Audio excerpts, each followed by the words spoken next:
नमस्कार दोस्तों, स्वागत है आपका पैसा बोलता है कि इस वीडियो में। हेल्थ इंश्योरेंस एक बहुत ही अहम भाग हो गया है हमारी फाइनेंशियल प्लानिंग का और हेल्थ केयर का।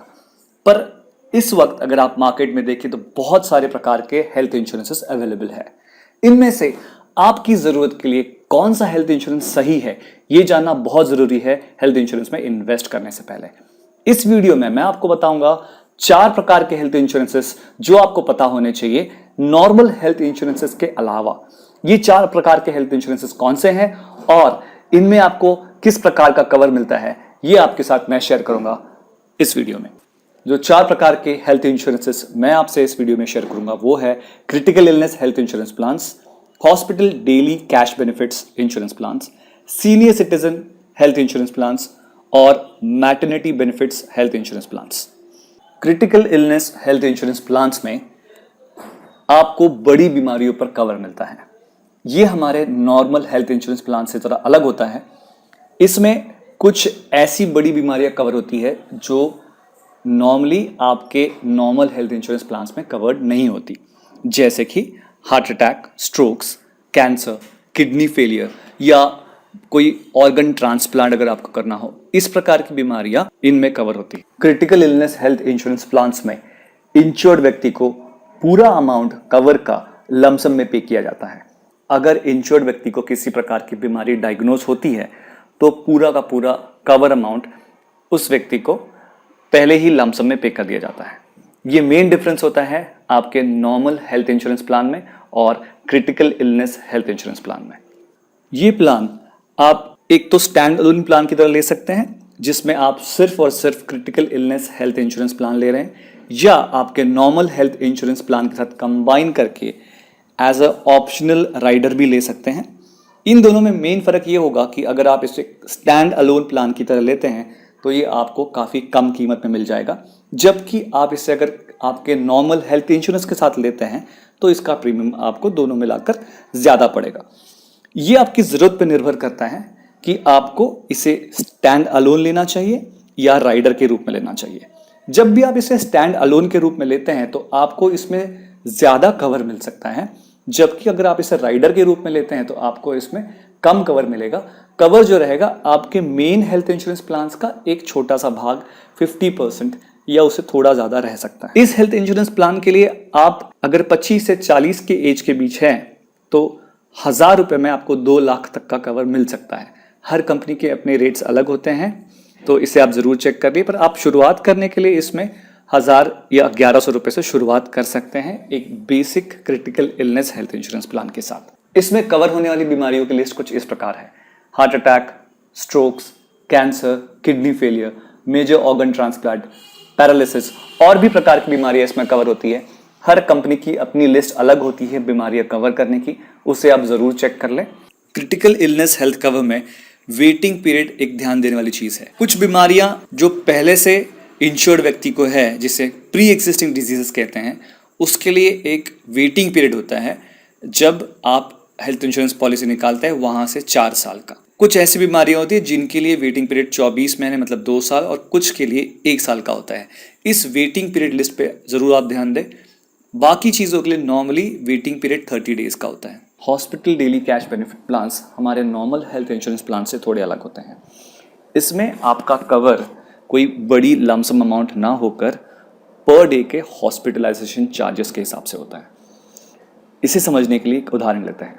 श्री चिंतामणि ने hospital daily cash benefit health insurance plan लिया, जिसमें उन्होंने खुद को 90 दिन के लिए कवर किया हॉस्पिटलाइजेशन के खर्चों के लिए, और उन्होंने जो प्लान चुना उसमें उन्हें हर दिन का 3000 रुपये तक का हॉस्पिटलाइजेशन चार्ज कंपनी पे करेगी। अब इस प्लान में जब कभी भी श्री चिंतामणि किसी वजह से हॉस्पिटल में एडमिट होते हैं तो पर डे उन्हें कंपनी 3000 रुपये पे करेगी, चाहे उनका खर्चा उसमें 1000 रुपये हो पर डे या 5000 रुपीज़ हो।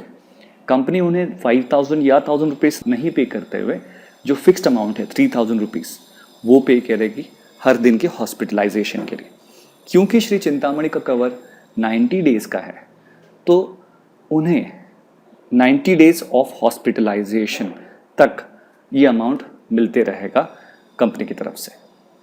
हो सकता है कि श्री चिंतामणि का ट्रीटमेंट 10 दिन चले और उन्हें डिस्चार्ज हो जाए, तो उन्हें 10 दिन का ही खर्चा मिलेगा। उसी साल में अगर श्री चिंतामणि को दोबारा किसी वजह से हॉस्पिटल में एडमिट होने की ज़रूरत पड़ती है और क्योंकि उन्होंने सिर्फ 10 दिन का ही कवर क्लेम किया है, बाकी 80 दिनों का हॉस्पिटलाइजेशन चार्जेस का उनका क्लेम अभी हुआ नहीं है, तो उन्हें दोबारा कंपनी फिर से हॉस्पिटलाइजेशन का पर डे का 3000 रुपीज़ पे करेगी, जितने भी दिन वो हॉस्पिटलाइज रहते हैं। इस प्रकार से ये hospital daily cash benefit plan काम करता है। इसमें आपको कोई लमसम कवर नहीं होता और सिर्फ फिक्स्ड अमाउंट हॉस्पिटलाइजेशन चार्जेस की दी जाती है। इसमें आपको नॉर्मली किसी बीमारी की वजह से अगर आप एडमिट हो रहे हैं, एक्सीडेंट की वजह से या किसी इमरजेंसी की वजह से आईसीयू में एडमिट हो रहे हैं, या चाइल्ड बर्थ के वक्त किसी को अगर एडमिट होने की ज़रूरत पड़ रही है, या किसी डे केयर प्रोसीजर के लिए अगर आप एडमिट हो रहे हैं, इन सभी केसेस में आपको normally company fixed hospitalization charge pay करेगी। कंपनी की अपनी एक ऐसी लिस्ट भी होती है जिसमें वो बीमारियां इंक्लूडेड होती है जिनके लिए आपको डेली हॉस्पिटलाइजेशन चार्ज नहीं मिलेगा। उस लिस्ट को आप ज़रूर ध्यान से पढ़ ले इस प्रकार की पॉलिसी खरीदते वक्त। इस प्रकार की पॉलिसी काफ़ी कम प्रीमियम पे आपको मिल सकती है। आप नॉर्मली 800 रुपये से शुरुआत कर सकते हैं एक बेसिक पॉलिसी के लिए, और जितना कवर आप बढ़ाएंगे पर डे हॉस्पिटलाइजेशन का, या जितने ज़्यादा दिनों के हॉस्पिटलाइजेशन के लिए आप ये पॉलिसी खरीदेंगे, उतनी ही ज़्यादा प्रीमियम आपको देना पड़ेगा। मैटरनिटी हेल्थ इंश्योरेंस प्लान्स, ये एक बहुत ही इम्पॉर्टेंट हिस्सा है आपके इंश्योरेंस प्लान का। नॉर्मली मैटरनिटी हेल्थ इंश्योरेंस एक राइडर के रूप में अवेलेबल होता है, ना कि कोई स्पेशल इंश्योरेंस प्लान की तरह। ये एक एक्स्ट्रा ऑप्शन होता है जो आप बेसिक हेल्थ इंश्योरेंस प्लान के साथ चुन सकते हैं। मैटरनिटी हेल्थ इंश्योरेंस प्लान में जो कवर होने वाली चीज़ें होती हैं, डिलीवरी एक्सपेंसेस चाहे नॉर्मल हो या सीजेरियन टाइप की, pre and post natal expenses, newborn baby का कवरेज भी होता है पॉलिसी एक्सपायर होने तक। इन प्लान्स में जो कवर नहीं होता है वो है प्रेग्नेंट वुमेन की डॉक्टर की विजिट्स, उनकी रेगुलर हेल्थ चेकअप्स, उनकी अलग अलग प्रकार की डायग्नोस्टिक टेस्ट्स या हेल्थ सप्लीमेंट्स जो उन्हें रिकमेंड किए गए हैं, ये सारी चीज़ें इस प्लान में कवर नहीं होती है। इसमें नॉर्मली आपको जो कवर मिलता है वो आपकी हेल्थ इंश्योरेंस प्लान्स, जो बेसिक हेल्थ इंश्योरेंस प्लान है उसका कुछ परसेंटेज होता है, और इसके लिए आपको नॉर्मल हेल्थ इंश्योरेंस प्लान से थोड़ा ज़्यादा प्रीमियम देना होता है इस एक्स्ट्रा राइडर को लगाने के लिए या इस एक्स्ट्रा ऑप्शन को चुनने के लिए। इसमें सबसे महत्वपूर्ण चीज़ जो आपको नोट करनी चाहिए वो है waiting period. Maternity health insurance plans के ऑप्शंस के लिए आपको नॉर्मली 4 साल से लेकर 9 महीने तक का वेटिंग पीरियड होता है। तो इस वेटिंग पीरियड को ज़रूर ध्यान में रखें और प्लान को खरीदते वक्त आपके वेटिंग पीरियड को ज़रूर ध्यान से पढ़ ले, जान ले, ताकि आप इस प्लान का सही फ़ायदा उठा सकें। Senior citizen health insurance plans specially senior citizens के हिसाब से डिज़ाइन किए हुए हेल्थ इंश्योरेंस प्लान्स होते हैं, और इसीलिए इनमें कुछ चीज़ें ऐसी होती हैं जो हमारे नॉर्मल हेल्थ इंश्योरेंस प्लान्स में नहीं होती। जैसे कि इनमें मेंटल इलनेस को भी कवर किया जाता है, होम हेल्थ केयर या अल्टरनेटिव ट्रीटमेंट जैसे आयुर्वेदिक ट्रीटमेंट या यूनानी ट्रीटमेंट को भी कवर किया जाता है। Senior citizen health insurance plans को चुनते वक्त कुछ चीज़ों का ध्यान जो आपने रखना चाहिए वो है कुछ प्री एग्जिस्टिंग डिसीजेस को लेकर वेटिंग पीरियड का। इसमें ज़रूर होता है, अधिकतर हेल्थ इंश्योरेंस पॉलिसीज़ जो सीनियर सिटीजन्स के लिए होती है उसमें को पेमेंट ऑप्शन होता है, और इस को पेमेंट ऑप्शन को आप ज़रूर ध्यान से पढ़ लें इस हेल्थ इंश्योरेंस पॉलिसी को खरीदने से पहले। साथ ही साथ इसमें रिस्टोरेशन बेनिफिट भी अधिकतर बार होता है। इसकी प्री हॉस्पिटलाइजेशन और पोस्ट हॉस्पिटलाइजेशन का कवर का कितना परसेंटेज है ये भी आप ज़रूर देख लें इस प्रकार की पॉलिसी को खरीदने से पहले।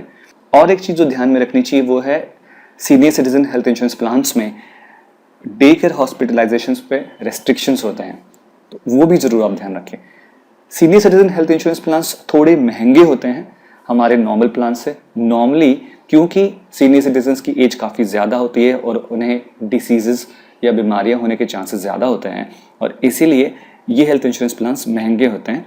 ये नॉर्मली शुरू होते हैं 8 या 8.5 हज़ार रुपये से एक व्यक्ति के लिए, और वहाँ से आगे इनके प्रीमियम शुरू होते हैं।